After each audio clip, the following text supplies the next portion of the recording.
સુરતમાં ઘી ખરીદતા પહેલા સાવધાન રહેજો. ફરી એકવાર સુરત શહેરમાં ઘીના નમૂના ફેલ સાબિત થયા છે. શહેરની 3 ડેરીમાંથી લીધેલા ઘીના નમૂના ફેલ થયા છે. વરાછાના ગોપાલ ટ્રેડર્સના પ્યોર ઘીમાં વેજીટેબલ ફેટ મળી આવ્યું, તો ભટારના શ્રીજી પાર્લરમાં પણ ટ્રાન્સફેટ વધુ મળી આવ્યું છે અને સીમાડાની ગુરુકૃપા ડેરીના માવામાં પણ ફેટ ઓછું મળી આવતા સબ સ્ટાન્ડર્ડ રિપોર્ટ આવ્યો છે.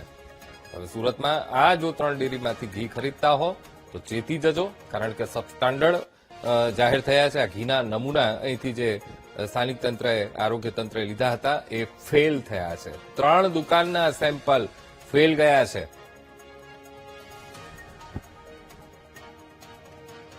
સુરતમાં ખાદ્ય પદાર્થનું વેચાણ કરતા લોકો જે છે તે હજુ પણ લોકોના આરોગ્ય સાથે ચેડા કરતા જોવા મળી રહ્યા છે. ભેળસેળિયાઓ સતત આ જ રીતે જે છે તે ખાદ્ય પદાર્થોમાં ભેળસેળ કરીને લોકોને વેચી રહ્યા છે.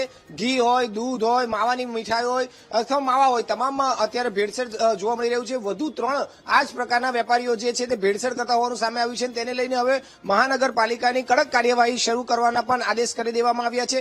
હવે આ ભેળસેળો નહીં સુધરે તેના માટે એક નવો નિયમ પણ એવો લાવવામાં આવી રહ્યો છે કે જે દુકાનમાંથી આવા ભેળસેળિયાઓ મળી આવશે તે દુકાનની બહાર સબ સ્ટાન્ડર્ડ એવા બોર્ડ પણ લગાવી દેવામાં આવશે. સાથે સાથે ઘી, પનીર, માવો આવા દુકાનો ફરી એક વખત પકડાયા છે. ત્યારે આપણી સાથે આરોગ્ય અધિકારી જોડાયા છે. સાહેબ, વધુ 3 ભેળસેળિયાઓ સામે આવ્યા છે. કઈ રીતની કાર્યવાહી શું આવ્યું સામે? હું B R Brahmbhatt, food safety officer, Surat Mahanagarpalika, deputy commissioner health and hospital સાહેબ અને આરોગ્ય અધિકારી સાહેબની સીધી સૂચના માર્ગદર્શન હેઠળ સુરત મહાનગરપાલિકાના ફૂડ વિભાગ દ્વારા અલગ અલગ સંસ્થાઓમાંથી અલગ અલગ નમૂનાઓ લેવામાં આવેલ છે. જે પૈકી હમણાં 3 નમૂના અંશે મને સબ સ્ટાન્ડર્ડ જાહેર થયેલ છે. કયા કયા નમૂના આવ્યા છે ફેલ અને કઈ રીતની કાર્યવાહી? ઘી અને દૂધનો માવો સબ સ્ટાન્ડર્ડ અને અંશે જાહેર થયેલ છે. કઈ જગ્યાએથી આવ્યા છે અને કેટલા પ્રમાણમાં શું મળી આવ્યું એમાંથી? ગોપાલ ટ્રેડર્સ, વરના દૂધ, શ્રીજી ઘી પાર્લરની સંસ્થાઓમાંથી ઘી અને દૂધના માવાના નમૂના સબ સ્ટાન્ડર્ડ જાહેર થયેલ છે. એટલે એમાં શું હોય છે તે આ રિપોર્ટમાં આવું આવ્યું હોય? તેમાં બીટા સિટેરોલનું પ્રમાણ વધારે આવેલ છે, તેમજ ટ્રાન્સફેટનું પ્રમાણ પણ વધારે આવેલ છે. સાહેબ, કઈ રીતે કાર્યવાહી થઈ આ લોકો તમામ સામે? આ લોકોની સામે food safety and standard act પ્રમાણે તેના નીતિ નિયમો પ્રમાણે આગળની કાર્યવાહી કરવામાં આવશે.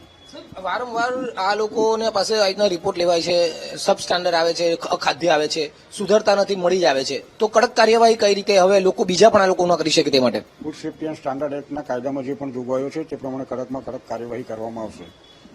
બોધપાઠ લોકો, અન્ય વેપારીઓ લોકો સાથે આ પ્રકાર ચેડા ન કરે તે માટે આગામી સમયમાં આ વેપારીઓ સામે જે છે તે બોર્ડ, બેનર લગાવવાની, માહિતી આપવાની, ત્યાં લગાવી દેવાનું સબ સ્ટાન્ડર્ડનું, આ રીતે કડક કાર્યવાહીની પણ એક માંગ ઉઠી છે. કઈ રીતની?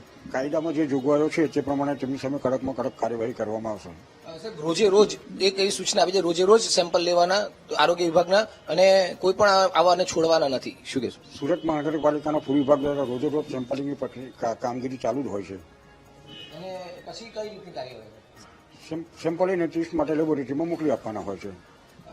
એટલે લેબોરેટરીમાંથી રિપોર્ટ આવ્યા પછી કઈ રીતે એ લોકો પાસે કડક કાર્યવાહી થવી જોઈએ? પછી તેમની વિરુદ્ધ food safety and standard act પ્રમાણે કાર્યવાહી કરવામાં આવે છે. બિલકુલ. એટલે આ ભેળસેળિયાઓ જે રીતે હવે નથી સમજી રહ્યા, લોકોના આરોગ્ય સાથે સીધા ચેડા કરી રહ્યા છે, ત્યારે હવે તંત્ર પણ હવે એક ઉદાહરણરૂપ કાર્યવાહી કરવા જઈ રહ્યું છે. આવા જે પણ રિપોર્ટ ફેલ આવે છે અને આ વેપારીઓ જે પકડાઈતા આવે છે, જે લોકોના આરોગ્ય સાથે સીધા ચેડા કરે છે, તેમની દુકાનની બહાર હવે આવનારા સમયમાં જે રિપોર્ટ આવ્યો હશે, જે સ્ટાન્ડર્ડ ફેલ આવ્યું હશે, તે પ્રકારનું બેનર જે છે તે એટલે દુકાનની બહાર હવે તંત્ર લગાડશે. આ પ્રકારનો કડક નિર્ણય હવે સ્થાયી સમિતિમાં કરાયો છે અને તેને જ લઈને ક્યાંક હવે જે આવું ભેળસેળિયા વેચી રહ્યા છે તેમનામાં વેચાણ કરનારા સામે ફફડાટ પણ જોવા મળી રહ્યો છે. કેમેરામેન દેવેશ સોલંકી સાથે ધ્રુવ સોમપુરા, વીટીવી ન્યૂઝ, સુરત.